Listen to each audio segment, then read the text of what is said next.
Hey everyone, welcome to a special edition of Extra Time TV. This is Andrew Sokal, and today we have a man who doesn't need an introduction, but we're going to give him one anyway.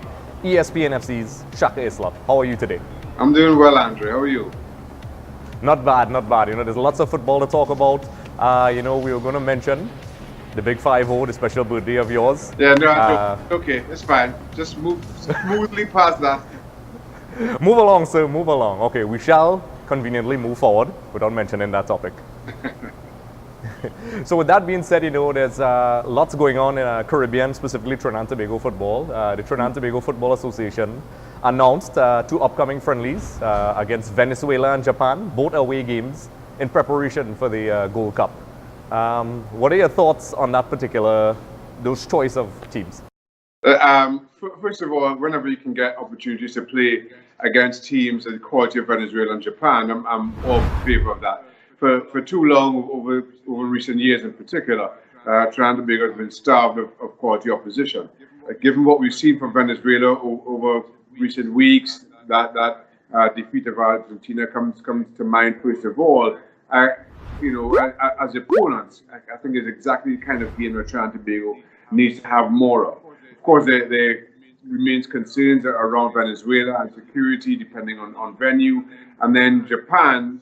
Similarly, the question around the Japan friendly becomes a matter of travel and how the time in between that game and the start of the Gold Cup and how that affects the team. But again, I have to say, if I'm given the option of playing those games, despite those concerns, I'm more likely to take them than turn them down.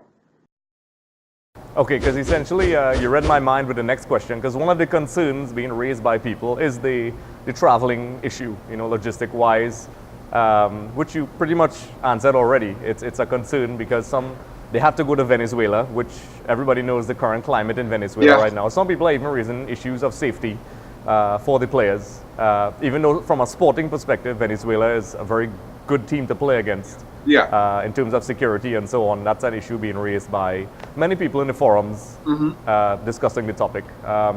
What are your thoughts on that particular aspect of it? Listen, I share those concerns. It can't be. It's not a great time to go to Venezuela, given the political climate, given continued safety and security concerns.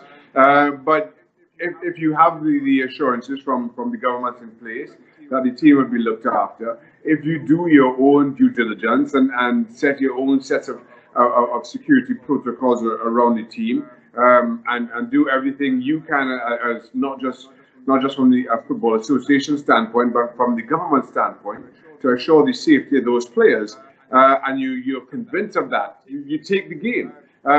Again, this is not the security of those players is not a foregone conclusion, and I don't expect the authorities, again, be it the Football Association or the Trinidad and Tobago government, to approach the security build-up or the intelligence build-up in a way that you would if you were going to play against Jamaica or Barbados or the US. But there's a check sheet that you have to go through, and if those assurances are met and you're confident that the team will be secure, you take the game.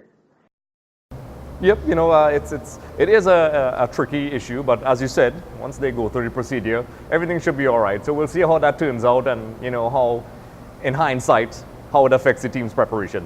Of course, and at the same time, I think CONCACAF, CONMEBOL, and FIFA have roles to play in this as well. So they aren't out of the picture.